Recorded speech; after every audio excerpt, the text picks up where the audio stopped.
ابو علی سینا نے ایک تجربہ کیا اور دو میمنوں کو پنجرے میں بند کر دیا۔ دونوں میمنے ایک ہی عمر کے تھے، وزن میں بھی برابر سرابر تھے اور ایک ہی نسل کے تھے، اور دونوں کو ایک ہی قسم کا چارہ بھی کھلایا جاتا تھا۔ دونوں کے تمام حالات برابر سرابر تھے۔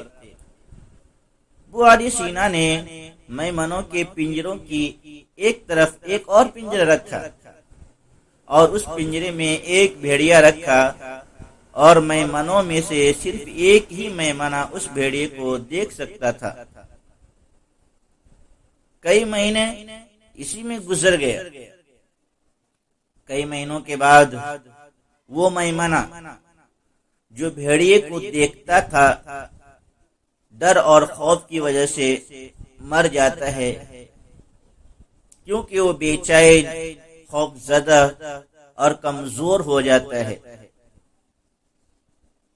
اگرچہ بھیڑیے نے میمنے کو کچھ نہیں کیا، لیکن میمنہ اس خوف اور دباؤ کی وجہ سے مر گیا جو اس نے محسوس کیا، جبکہ دوسرا میمنہ جو بھیڑیا کو نہیں دیکھ سکتا تھا اچھی طرح سے کھاتا رہا اور اس کا وزن بھی بڑھتا گیا، کیونکہ وہ کافی پرامن رہا۔